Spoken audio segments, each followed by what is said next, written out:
Hello, we're excited to see everybody coming in.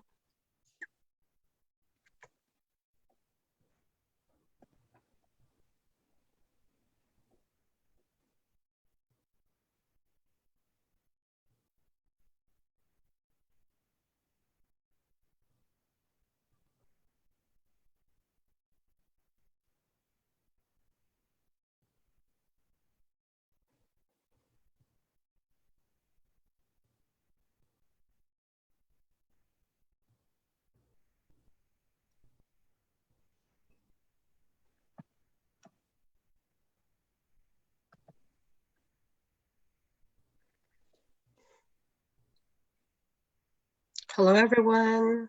There's Anik from Nessa. Thanks for joining us.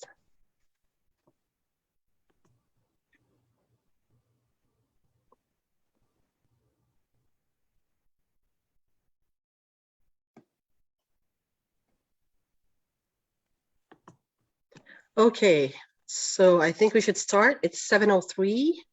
We'd like to welcome everybody. Hello, everyone.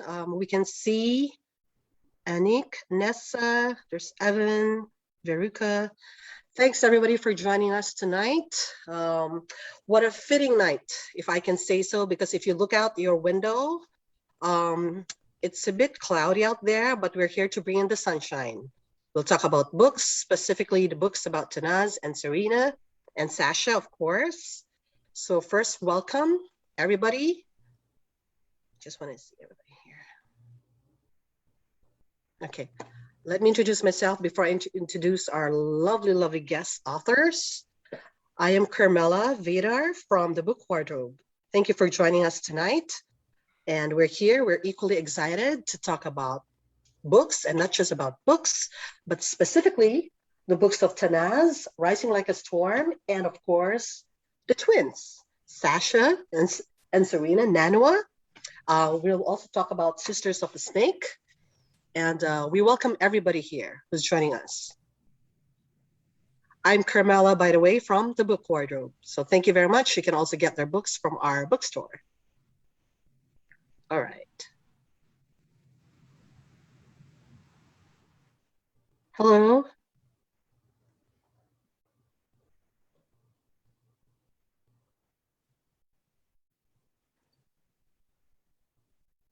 We just feel that it's very fitting for tonight. If you look out your window, it's cloudy.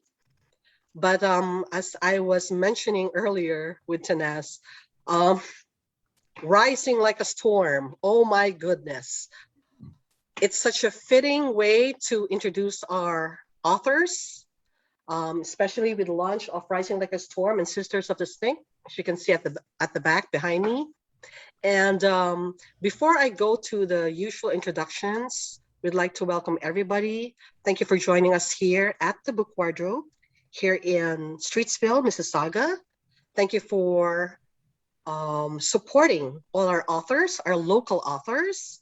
And we're glad to say that both Tanaz and Serena and Sasha, we have their books here in Streetsville, Mississauga. So thank you so much for always supporting your local authors.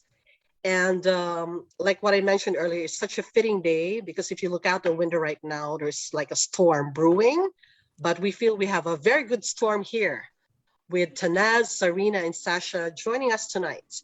And if I may say so, I'd like to mention a few things before we turn you over to them and talk about their books. Okay. Maybe people don't know that Tanaz is also from Mississauga, and same with Serena and Sasha. So we are so honored to have them here and have their books in our humble bookstore in Streetsville. And what we'd like to say is that Tanaz has been one of the greatest writers and authors we have recently. And with the Rising Like a Storm, I don't want to go through all the credentials that probably you might know about, but if there's one thing I'd like to mention, Hunted by the Sky, from what I learned, actually won the 2021 White Pine Award. Is that correct, Tanaz? Yes, that's right, Carmella. Okay, and congratulations for that, Tanaz. And if I may say so, what's a White Pine Award? If correct me if I'm wrong, okay, but I believe that when people vote for you, it's actually, if I may say so, people try to vote for you by going through this annual literature Force of Reading Awards. Is that correct? And Yes, it's sponsored by the OLA. Is that correct?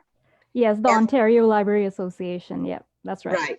And then every year there are books that are nominated, and students across the province actually vote. And wow, I just want to say that Tanaz, congratulations. Maybe you'd like to talk about that later. But I would just like to say congratulations for that. And then we can talk more about it as we progress and to go towards your books. But at the same time, we'd also like to acknowledge the presence of Serena and Sasha Nanua for their book, as you can see at the back, Sisters of the Snake. And if I may say so, I feel that there is a connection between these two books, if I may say so, because there was a part there, before I jump into Tanaz's book, okay, where Serena and Sasha's book, Sisters of the Snake, the brother of another character had a sister who actually was like a warrior, if I may say so. So it's such fitting for us to have all these authors here right now to talk about their books. And without further ado, I would like, probably later I can talk more about the authors themselves, but I would rather give the floor to them. So welcome everybody. Welcome Tanaz Bhathena and Sarena and Sasha Nanua. Take the floor, ladies. Thank you so much, Carmella. Thank you very much. I am so excited to be here. Hi, everyone. I'm so thrilled to be launching Rising Like a Storm along with Sisters of the Snake, a book by Sarena and Sasha Nanua. I first met Serena and Sasha for an event at my old university, I think. I think that was where our official meeting took place. Correct me if I'm wrong. At the University of Toronto, Mississauga, UTM represent. And we have been in touch ever since, meeting on and off at book events or, just meeting randomly. And I wish we could be doing this in person, but here we are. And in this pandemic situation, and if a storm is brewing outside, so let's, start the party here. And today we're going to start talking about both of our books, which are South Asian young adult fantasies with fierce girls, lovable boys, incredible food, magic, and lots of adventure. So, you know what? Let's start us off. To begin, what was the seed of inspiration for your book, Serena and Sasha? Well, I think our book really, it took years for us to even come up with the idea for it because we were almost afraid to write a book about twins.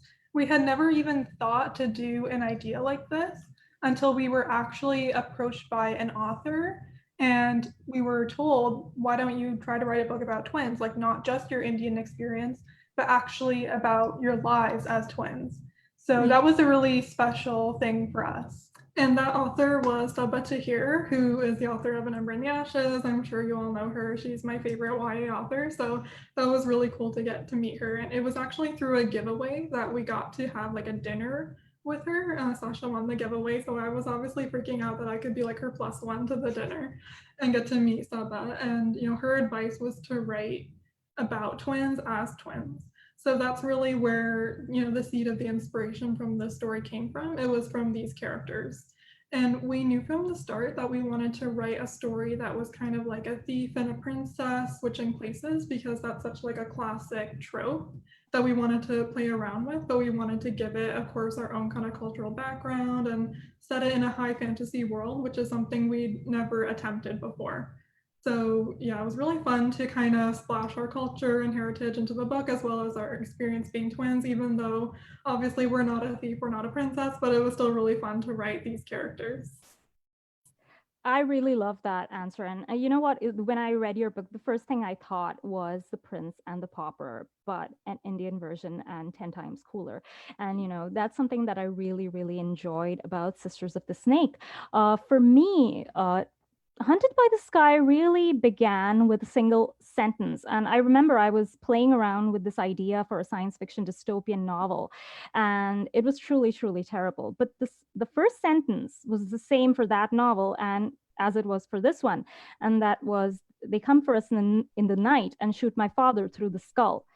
And that's how the book and this world began. And then as I started developing the story, I thought to myself, what if I changed this book from a sci-fi dystopia to high fantasy? Now, for me, I was really terrified of writing fantasy. I didn't think I had any imagination to write one. So when I started revising, I said, you know what, I've nothing to lose. No one's going to see this. If they, if I mess up again, I'll just trash it again. And so I started writing, and I started the book with this particular sentence: in the kingdom of Umber, girls are disappearing.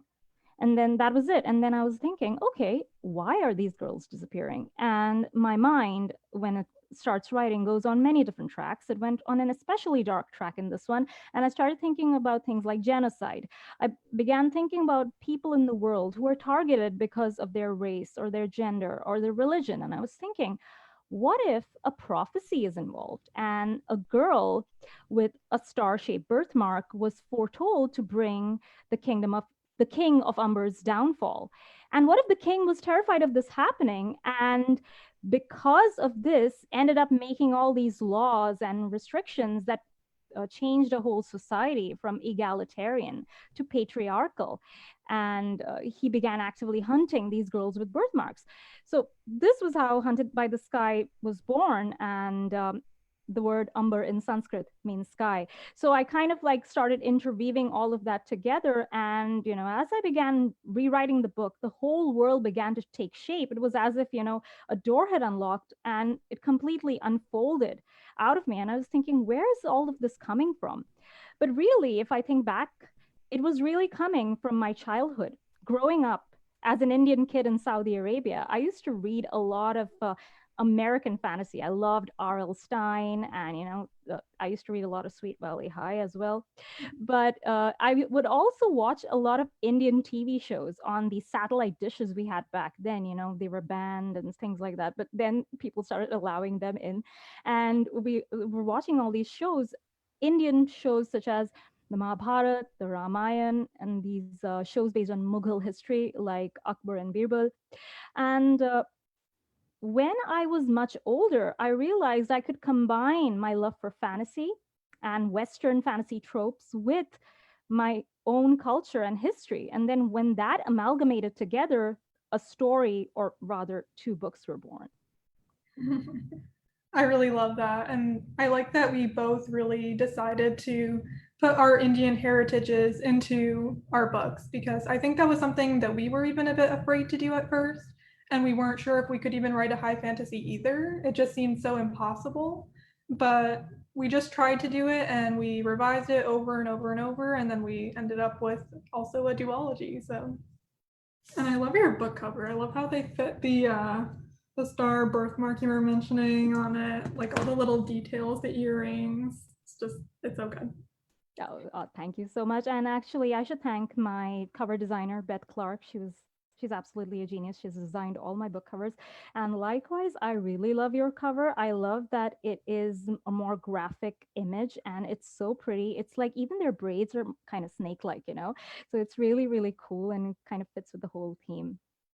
Yeah, we were really happy that they hired a South Asian artist to do the cover. And when they showed it to us, we were like, wow, it was amazing. It barely needed that many edits afterwards, because, the concept just perfectly fit with the book, and the colors, like we weren't even expecting this color, but when we saw it, we were just amazed, because there's not really a lot of books out there that have that kind of bright atmosphere, especially in fantasy. I really like fantasy books that have like a bright atmosphere. Not to say that, dark fantasy isn't good. I like dark fantasy too. But, and especially with an Indian inspired book, you kind of want to, you can see that it has like a vibrant world. And that's what we were really going for. So on the topic of characters, we were mentioning how characters were how we, had the seed of the inspiration of our story. So we were wondering for you, which character came to you first? Was it Gul or Kavas? Am I saying his name right? Kavas is right. Yeah, you pronounced it correctly. So it's not Kavach as in shield, or Kavas, or any other variation. It's just Kavas. It comes from the Persian name Kaus. It's actually a name from the Persian Book of Kings, the Shahnameh. So it's a king named Kaus, and so I took it from there. And Kaus is the Indian Parsi version of Kaus. Anyway, enough of the name etymology, but let's go on with the question. So in terms of the character who came to me first, definitely it was Gul, because the book started with that sentence and it was from her perspective. And in an early draft of the book, she even had a different name, but the first page hasn't changed much since 2016, since I first wrote it. And I knew that Kavas would come along at some point, but his voice developed much later than Gul's did. Strangely enough, in one of my very early drafts of Hunted by the Sky, my second POV character was not Kavas at all, but it was Juhi, who is the leader of the rebel group in my series. The group is called the Sisterhood of the Golden Lotus, and they're inspired by a real life vigilante group from North India called the Gulabi Gang. So for those who don't know, women wearing gulabi or rose-colored saris would carry staffs and go from village to village protecting other women who were being abused by their in-laws or by their landlords. And Gul, in fact, gets her name from the Gulabi Gang. So again, Gul, not Gul. Thank you. And you know what? Since you've asked me about that, I'm curious, which character came first, Ria or Rani? That's actually really interesting because since this is a book about twins, they both kind of came up at the same time. But in terms of who we wrote first, it was definitely Ria. And Serena actually started writing her perspective first. Yeah, I think it was just natural for us to start the story from a perspective that's maybe a little bit more accessible than, for example, a princess's point of view, because I feel like when you're seeing it from Ria or like a thief or a villager's perspective, the world feels a little bit more lived in, and you can kind of experience the actual, passages and alleys and, really see the village firsthand, compared to, chapter 2, when you're diving right into the royals' lives, which is obviously interesting as well. But it was really Ria who I feel like we connected the most with on a bit more of a personal level. And Rani was fun to write, obviously, because she's just really kind of a bit of a snarky princess, a bit spoiled, but that's kind of what's fun about her. And what's fun is to also see her character arc as the story progresses. So Ria, I would say, we definitely wrote first, but they both kind of came to us in the same instance because we knew we needed both characters to make the story work. And I'm really glad that you mentioned food at the beginning of this whole video, because I want to talk about food, especially in your book. I just love all the instances of food in your book, and I want to know, what's your favorite food that you put into your book, as well as what's your favorite food to cook from your book? You know what? I honestly did not realize how much food was in this book until readers started pointing it out. Clearly, I was super hungry while writing, though I have no memory of being hungry. And, I've kachoris appear in this book a lot. So for people who are not familiar, they're these really flavorful, deep fried snacks, usually with a filling like lentils, or if you have a sweet tooth like me, then mava. I also drew a lot of inspiration from the state of Rajasthan while creating Umber. And so I wanted to incorporate some traditional Rajasthani foods like koba roti, which is like a thick flatbread, which is marked with multiple indents or cavities called koba in the Marwari language. And I also wanted to create my own fantasy cuisine. So during the Moon Festival, they sell these sweets called chandramas, and they're basically these moon-shaped sweets made of filigree dough, garnished with blue and gold edible foil and rose petals, and they taste like sharbat. And they're inspired by a Rajasthani sweet called ghevar, which is usually made during the Tej festival. As for a food that I like to cook from the book, I'm going to go with the humble khichdi or khichdi. And this is basically a mix of turmeric rice, moong dal or lentils, and spices. In fact, the earliest known mention of khichdi comes from the Mahabharata. In medieval India, Mughal emperors like Akbar, Jahangir, Shah Jahan, even Aurangzeb, they loved khichdi. They were huge fans of it. And there is this really fun folk tale about Emperor Akbar, his court advisor, Birbal, where Birbal actually uses the dish to make a point and make the emperor reverse a faulty judgment he made. And if you want to know the story, let us know in the comments. If you have questions also, put them there. Maybe we'll tell it to you later if there's enough interest. And there are various styles of khichdi, but I like making the Parsi version, which isn't mushy like porridge, but more flaky with the rice still intact. And eating khichdi with prawn patio is like one of the best things and most comforting things to do on a cold, rainy night like this one.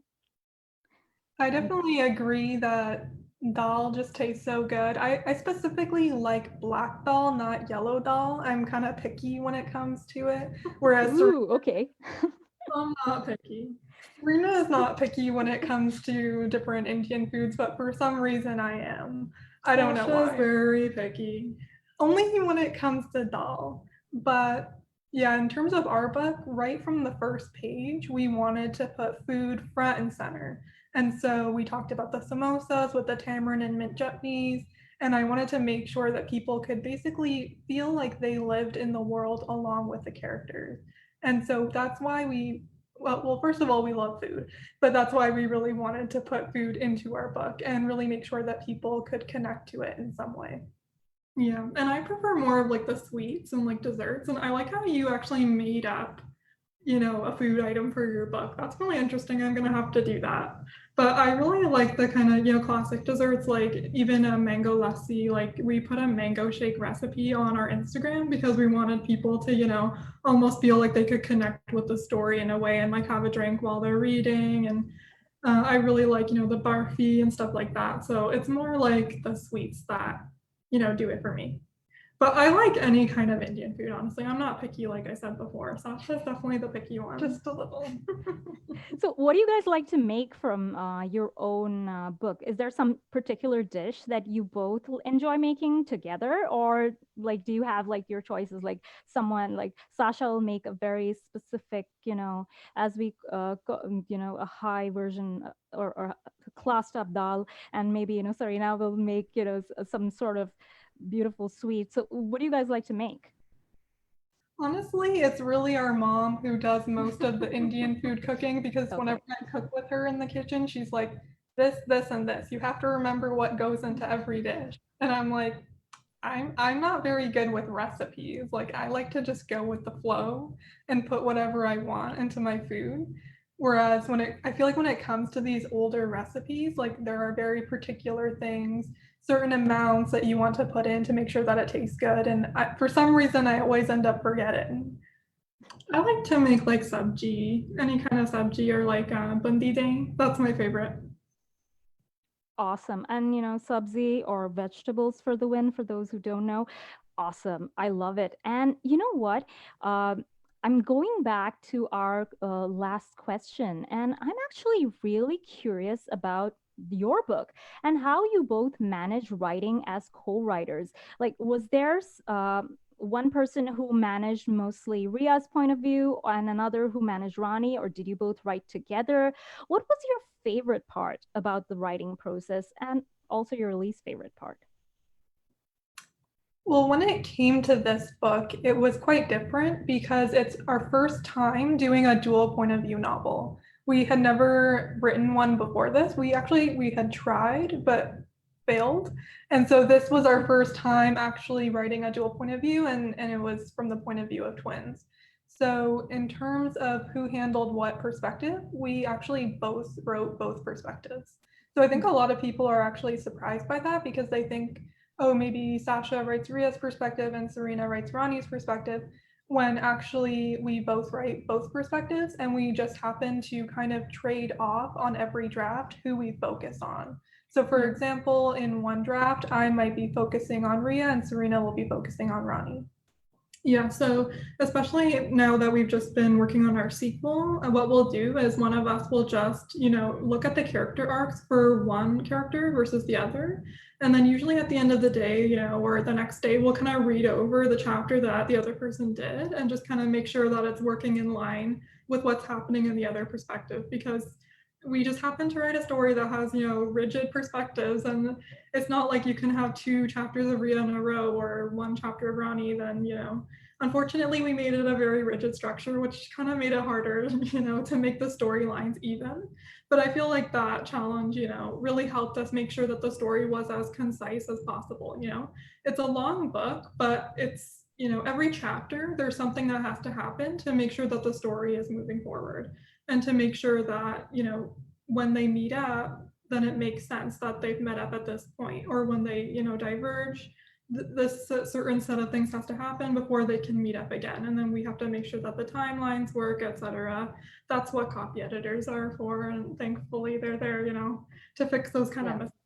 Absolutely. I mean, we totally love we love copy editors, and I really am really impressed that you mentioned that both of you work together on these perspectives, because it really feels like two different people are narrating. So when I was reading, I really felt like Rhea and Rani had both unique and distinct voices, which was really a great part about reading your book, because it really did not feel as if, it's like, sometimes when you're writing multiple perspectives or dual perspectives, you run the risk of all the characters sounding similar. And, in your case, it was absolutely not the case. It was wonderful. It was wonderful to see that, there are these two very distinct voices. And so what was your favorite part about the writing process? I don't know if I got that. I feel like it always changes for us. I love to revise because your book is really growing. You see it becoming better with every draft. But there's something so magical about writing a book for the first time, and no one really knows what it is. Like, you're not really telling anyone about it, you're just writing it. And it feels so personal to you, and like you don't really have to let go of it yet. So I find that drafting is actually pretty magical, even if it's very messy.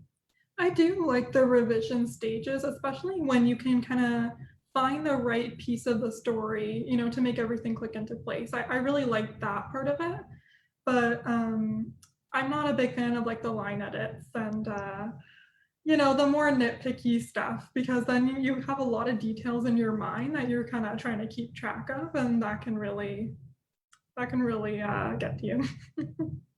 That's really, really interesting. So for me also, I actually love revisions quite a lot, even though my current draft and current revision is very, very painful. I still feel like I enjoy it more than drafting the story for the very first time, because even though there is this sense of magic at discovering things, I still feel like that's a point when I'm still word vomiting in a way, and my characters are just sort of running around in this world I'm created for them. They're exploring, they're having fun. And you know what? At the same time, when I'm drafting, I'm not really thinking with an editorial mind, because if I do that, I'll never finish the book and it'll be counterproductive to me. So, even though I know it's going to be bad, and I know that I've written a very, very crappy paragraph, I'll just like highlight that and I'll be like, fix later.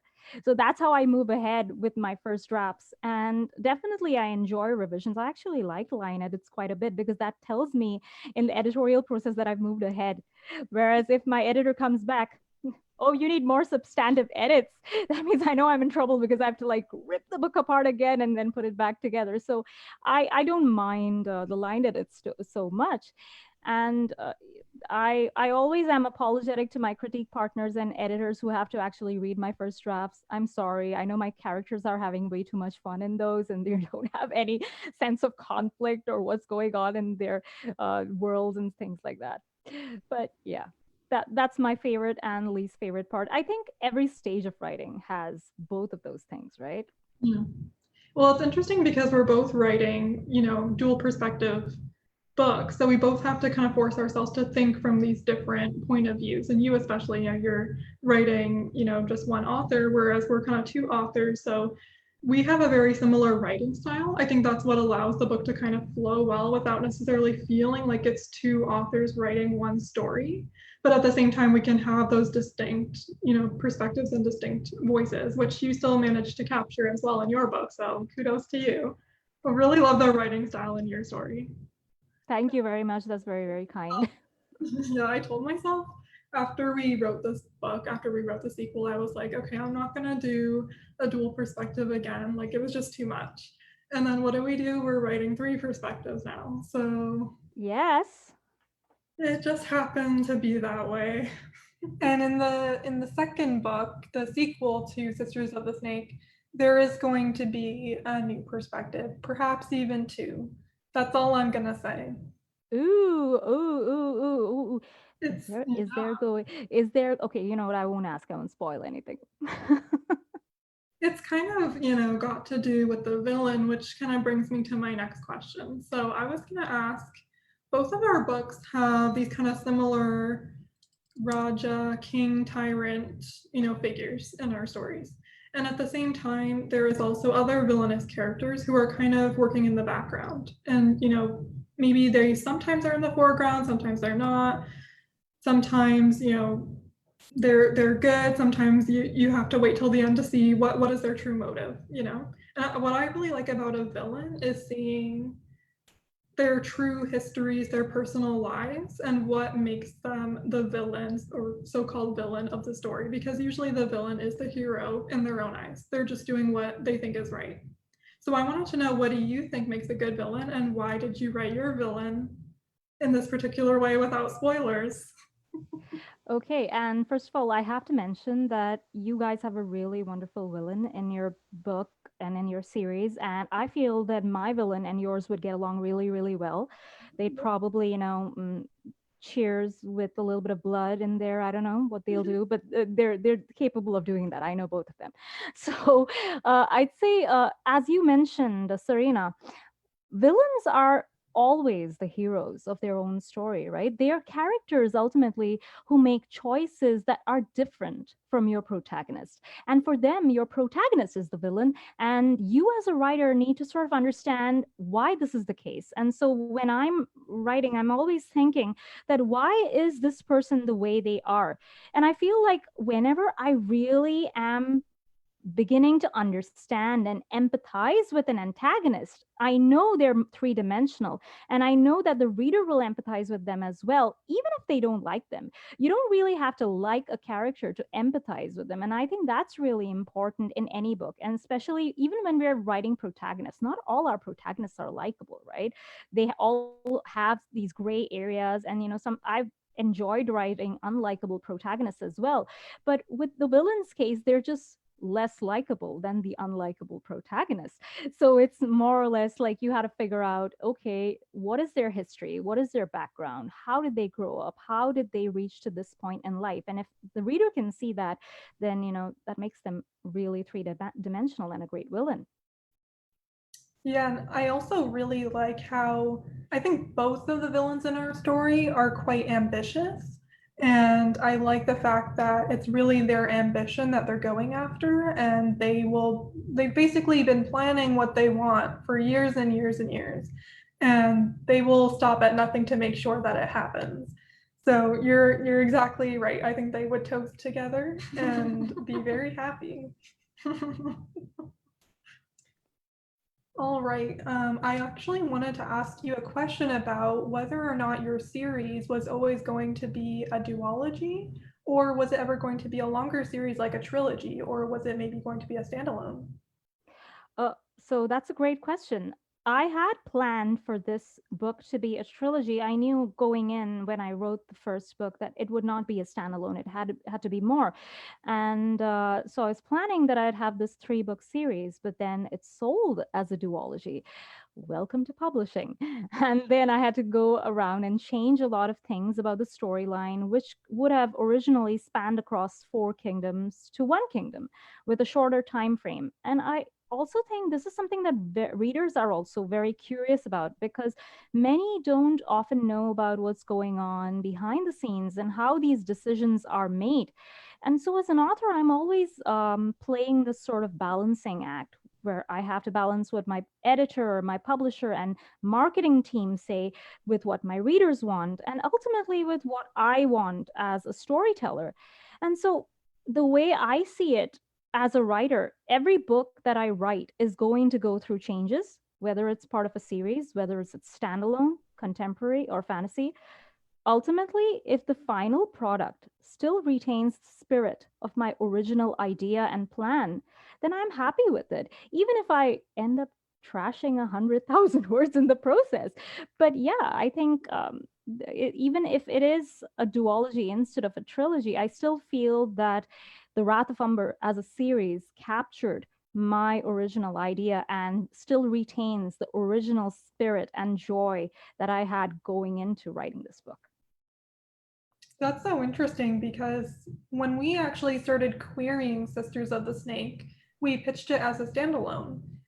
It originally just felt like it was going to be one book. We were kind of pitching it as for fans of the Star Touch Queen, which was a standalone. So it sort of fell into that category. And it wasn't until we were talking with literary agents about it and the fact that they loved it so much that they were like, why don't you try to expand on the story? You can do so much in this world. And I hadn't even allowed myself to think that far because I feel like when you're querying, you're just trying to get through the barrier and you're just trying to get into publishing. And then from there, your agent can really help you to sell, a duology or a trilogy. Yeah. And I also feel like a duology just kind of fits perfectly with our story because, they're twins, it's a pair of twins, and then two books. It just kind of perfectly wraps up the story in that way. And even when we were working on the sequel, I kind of did briefly think to myself, this could be a trilogy, it could be expanded. But then you have that second book syndrome where it's just a bit, gloppy. Whereas I wanted it to feel like you have the whole story and the whole package kind of completed in 2 books. And I feel like readers also really like that because it feels like, they can read them back to back or they can always have it fresh in their mind when they're reading the final book or something like that. And obviously in terms of publishing, like you mentioned, Tanaz, publishing does not take on as many trilogies anymore as maybe like the early 2010s, for example. Trilogies were everywhere. But now I feel like duologies are a lot more popular, and I feel like that really fits both of our series really well and still captures, like you said, the original spirit of the book or of the series that we were going for. But I think I did see you say online somewhere that you're working on something new, possibly in the area like you mentioned. Yeah, I am. Well, it's going to be from the same universe as the Wrath of Umber series, but it will not be in the same kingdom, a different kingdom, different characters. And I think that was one of the things that I kind of missed while writing the duology. There's a part of me that wanted to really have them jump to another kingdom and another one and kind of like explore that as well. Though the practical side of me realized that doing so would really mess up the book. And so I had to like kind of tell myself, okay, so this can be explored in another book, in another series, maybe, or in another standalone. Though at this point in time, I feel like I'm more comfortable doing a standalone after 2 back-to-back books because it's really challenging when you're writing one book, when you finish writing one book, and then you start working on the next one in the series, and then at the same time you're doing edits on the first book. So it's like you're really working on 2 books at the same time, and you actually need to do that because sometimes when you're writing the second book you forget something that you wrote in the first book and then you have to go back and fix it. So when you're doing the edits, it actually kind of works out a little bit. So yeah, I think that's something that's really, really interesting. And it's really fun to hear all these things as well from you guys. And so before we start taking audience questions, I have one final question for you guys. Would you like to recommend a book by a South Asian author that recently released or is releasing soon? I'll go first. I'm really, really excited about the finale to Swati Tirthala's Tiger at Midnight series, The Chariot at Dusk, which released today. Congrats, Swati.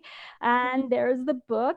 I know that Dr. Gayatri Sethi, also known as Desi Book Auntie on social media, is coming out with a nonfiction memoir in verse called Unbelonging, and it releases this August. I'm very excited about this because Dr. Sethi is amazing in the work that she does and is a staunch supporter of Desi Kidlit. And last but not least, I also read an early copy of Nisha Sharma's upcoming Radha and Jay's Recipe for Romance. And if you like food, Bollywood pop culture, and dancing, you better get on this book. It's a pre-order campaign is going on right now. Well, it's funny that you mentioned those books because those were the exact same you were going to mention. So I have The Chariot at Dusk here. It's the third and final book in the Tiger at Midnight trilogy, and I'm just about to start it. And I'm so excited. This is definitely one of my favorite series. And I'm going to recommend My So-Called Bollywood Life by Nisha Sharma. This is her first book. She also writes adult books, but this is her first YA. And then, like you mentioned, she has her upcoming YA coming out in 2 weeks. It's 2 weeks exactly, actually. So I should get on that. I think it's a US only pre-order campaign, but you should still pre-order even if you're in Canada or wherever you are. All right, so are there any questions?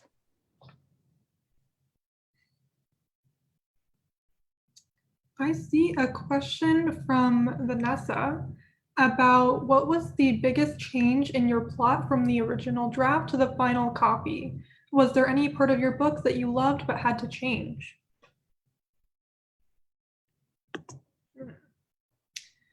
Well, in Sisters of the Snake, I think a little too much change. Compared to the first draft, it's pretty much 90% different. I think the only thing that's pretty much the same is the opening lines and the ending lines. And the sister switch. Yeah. But it's actually interesting because in the very first draft of Sisters of the Snake, in terms of the sister switch, Ria and Ronnie didn't even meet. Like they didn't have a proper sister switch. It was just this weird thing where they were both accidentally mistaken for each other. And we were like, this doesn't make any sense that they haven't even met. So in the second draft, we decided to put in the whole detail of them meeting. And it's kind of like a chance meeting or like a fate meeting, whatever you want to call it. And then that really stayed the same throughout the drafts. And another thing was the title. So originally it was called Ria and Rani, which, like we mentioned, those are the names of the main characters, but our publisher wanted something a bit more fantasy forward. And one of our friends from Pitch Wars actually recommended this title a few years ago when we were querying.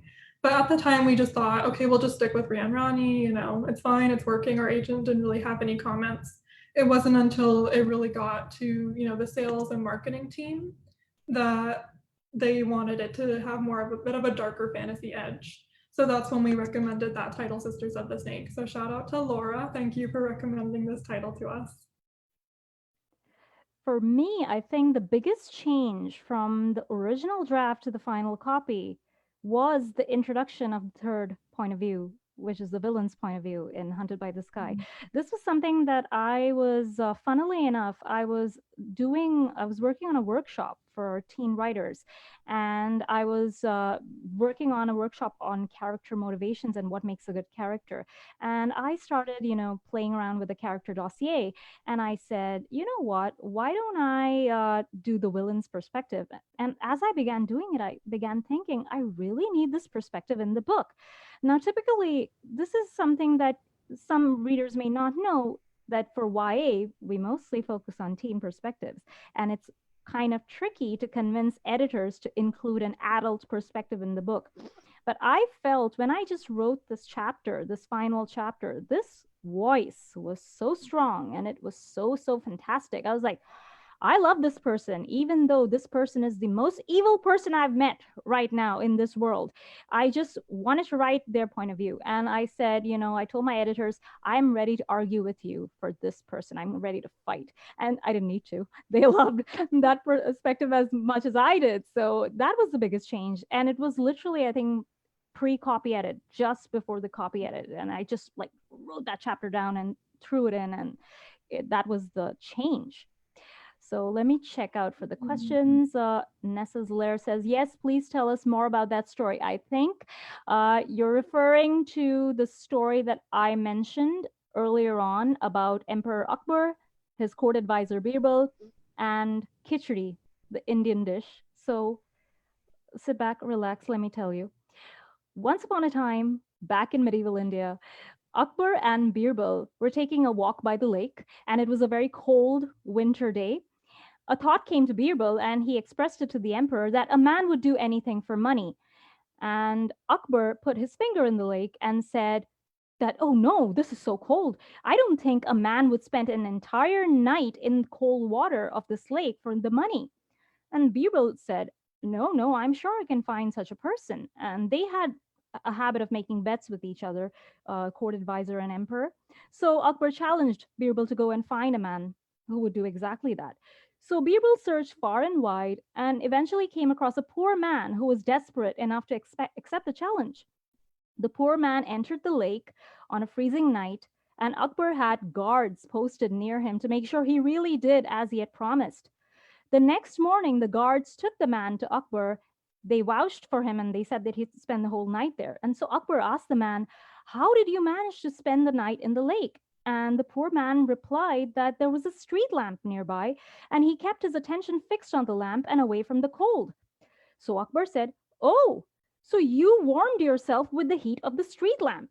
I'm not giving you the money. And he sent the poor man away. So this man was really distraught, and he said, oh my God, what is this? I've been cheated. And he went to Birbal for help. So the next day, Birbal did not go to court, and the king, wondering where he was, sent a messenger to his house. The messenger came back saying that Birbal would only come when his khichdi, or his rice, was cooked. So the king waited a couple of hours, and when he didn't see Birbal come in, he decided to go visit Birbal himself. He found Birbal sitting on the floor near some burning twigs and a bowl filled with khichdi hanging 5 feet above the fire. So the king and his attendants started laughing, and Akbar told Birbal, how can the khichdi be cooked if it's so far away from the fire? Birbal answered, the same way the poor man received heat from a street lamp that was a furlong away. So the emperor realized his mistake and eventually awarded the poor man. And that was the story about medieval kings and how temperamental they could be. So you needed a really smart court advisor to manage them. Wow, that's such an interesting story. Anna was saying that she really liked your villain perspective in Rising Like a Storm. I haven't read it yet, but I really liked how you mentioned that you added in that last chapter, or I don't know if you call it an epilogue, but in our book, we actually added in an epilogue almost, it was in, I think, the second major substantive edits, or maybe it was the first, I can't remember. With our publisher, we also added in an epilogue from the villain's perspective. And I just love reading books that it is an adult perspective, but I feel like sometimes it's necessary to flip to that perspective and almost get to see through their eyes.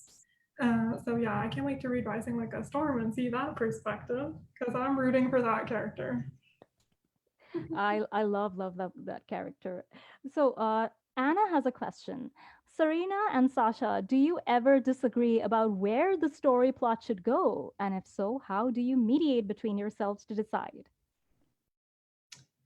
I mean, I think like every co-writing pair, there's going to be disagreements. And we have disagreements as well, but that doesn't mean that we don't try to work them out. And so we always have little brainstorming sessions where we sit down together and we think about what's going to happen next. How do we want this story to go? And sometimes I'll bring up an idea and it's not that Serena will shoot it down, but she'll just say, okay, but what if we did it like this? And then in that way, we almost bring our ideas together. And so that makes it even better. And sometimes we even talk out our ideas with our mom and she gives us ideas.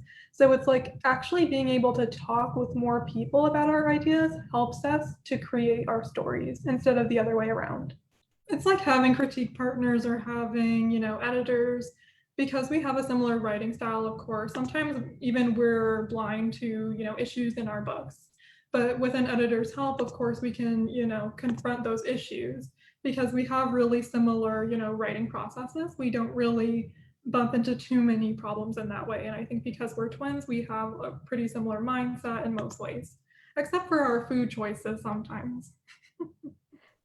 Well, that is necessary, right? You need a little bit of healthy disagreement to get further in writing and in life.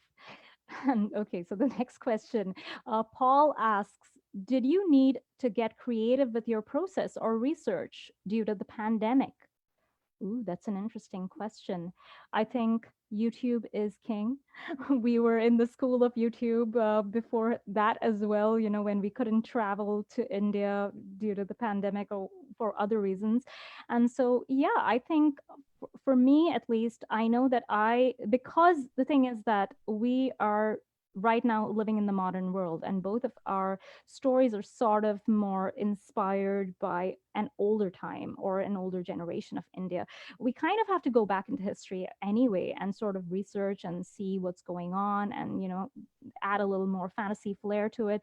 So I was in either way still, you know, buried in researching sources like old history sources or administrative texts from the Mughal period, or I was reading a lot of historical nonfiction. What about yourselves, Serena and Sasha? Well, honestly, I've never really been that into nonfiction, but I find it so interesting when I end up having to look things up, and you just end up reading so much about history that you never even knew existed.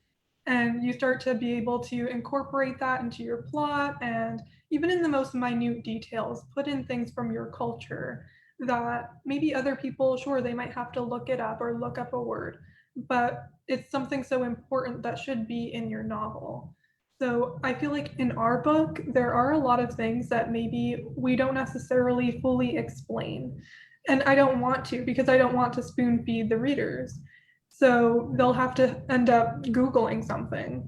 And so for us, it was just, we put it in the book. We want to make sure that people do their own research. So when it came time for us during the pandemic to research things, honestly, I don't really think that much changed because most of our research was already online. So, yeah.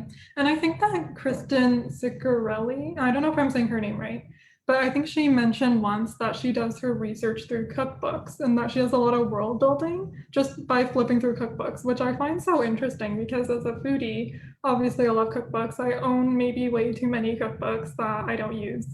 But I also love to flip through them, especially like Indian cookbooks, and kind of see the fusion of foods, you know, how they modernize it, how they don't modernize it. And I feel like our books kind of deal with that too. Your book is kind of pulling from medieval India, ours is more pulling from our heritage, but we're kind of giving it our own spins. And that's what I feel like, you know, you see that also in recipes. I just like to tie everything back to food. I actually really love that you mentioned food because, you know, people underestimate food when it comes to research and how much it ties back to history. And, you know, as we talked with that long-winded story about khichdi, you know, yeah, there's so much that goes back and how food evolves and how, you know, cultural differences kind of add to food. They change so many things. And you see parts of a culture in so many aspects of lifestyle. So I think that was really interesting, and that's something really cool to think about. So let's see for the next question that we have. Guys, you can still ask maybe one more question. And let's see. Harneet asks, not book related, but what's your favorite local business in Mississauga? Love seeing South Asian authors from Mississauga. Thank you, Harneet. For me, the book wardrobe happens to be my favorite local business in Mississauga. I was so excited when I found out about you, Carmella, and the book wardrobe. I mean, for the longest time, I thought there were no independent bookstores in Mississauga, and I was really, really struggling to find one. And then I think the pandemic happened, and I think I saw you post something about one of my older books, A Girl Like That, on Instagram. And I said, the book wardrobe? Streetsville? what is this? This is a bookstore I don't know about. How can this be possible? And then finally, I ended up calling you, and and I said, hi, you're like, do you have so and so book? And she said, oh, why? What's your name? And I said, Tanaz. Oh, you're the author, right? And you recognized me, and I said, it's the first time a bookseller has recognized me, and I think that's something that is so wonderful about independent bookstores and independent booksellers, especially local booksellers. So yeah, absolutely, the book order was one of my favorites. Yeah, we definitely agree. We didn't even know that the book wardrobe existed either until we saw Tanaz post about it last summer. And so we were like, oh my gosh, there's a local bookstore here. How did we not know this? You know, all we had ever really known growing up was Indigo. So finally, this past weekend, we were like, okay, let's make sure that we go to the book wardrobe before our event so that we can sign some copies and, you know, support this local business. So that was really exciting. And this year I got really into like journaling and stickers, and I'm just obsessed with Etsy. So Etsy is a beautiful place to support local businesses. I discovered one shop called Sketches by Allie, and she lives in Mississauga, and she has a really great sticker shop. So you should check that out if you're into journaling. I think those were all the questions. I love stickers. I love stickers too.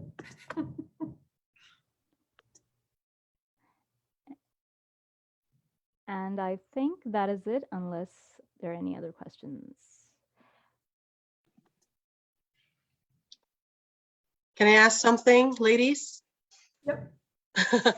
Okay, there was a part there in both of your books where I felt you guys crossed over. If I may say this, Tanaz, one thing I learned about you and for both of your books is that it's the pronunciation of the names of the places of the food. So when I ask you, if you remember this, Tanaz, I said, how do you pronounce? Is it ghoul, gall? And then you actually said the history behind it. And it's funny because the first time I encountered you was your book, A Girl Like That. So it came into my mind, a ghoul like that, if you know what I mean. And then you had, right? So a ghoul, and it's nice how it intertwined. So how do you pronounce this? Ria and Ronnie, right? Is it Ria and Ronnie in your book, Serena and Sasha? And then there's a part there where I feel like, okay, I forgot the name of the character, but the sister in your book, like she had a star mark, and it brought to my mind, cool. Tanya. See? So it's like, wait a second. So at first I didn't know she was the sister of, okay, I forgot the character of the guy. What's his name again? So Aria's friend Amir. Yes, Amir. Okay, so he has a sister, right? So when I saw there that she has a star mark, immediately in my mind I said, wait a second. I see that star mark in Tanaz's book, which is Ghoul. And it's such amazing because it's like you guys crossed over, and probably in the future, you guys can do something like not a trilogy, not even a prequel, but it's like one book with all your characters involved. And then somewhere along the way in the plot that you guys came across each other. I don't know, like it was just amazing. And even the with Tanaz glossary, I like how, because in your head, as you read the characters, you can sense, okay, you read a certain word or name, and then you pronounce it differently, right? Same with food. And I like how everything came into the right place. And I don't know, maybe you guys as our local authors can do something in the future where all the characters intertwine. It's very cosmic. It's fantasy anyway, young adult, right? Like somewhere along the way in the plot, you know, Ghoul would meet the sisters of the snake, Ria and Ronnie. And that'd be fun.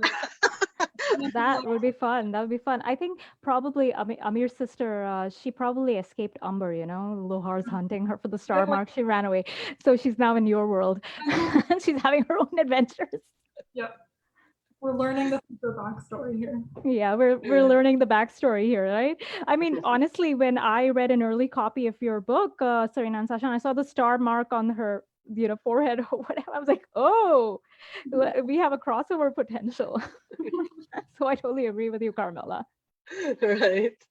So anyway, I realize it's 8 o'clock, so we have answered all the questions there. Congratulations, ladies, Tanaz, Serena, and Sasha. It's been a pleasure, like talking to you guys, ladies, with this conversation and everything. I realized 1 hour is too short, but thank you for everybody who joined us. Yes, we all love the food mentioned there, the potential of a duology into a trilogy or maybe a prequel. I don't know. You have your famous authors here in front of us. So thank you again, everyone. And, reach out to either Tanaz or Serena and Sasha. You know where we are too. We are in Streetsville, Mississauga. Thank you for your time tonight, ladies. And Tanaz, Serena, and Sasha, like today's Rising Like a Storm, you all are like sisters of the snake. Thank you so much for your time. Everybody who joined us, thank you. Thank you. Thank you. Thank you, everyone.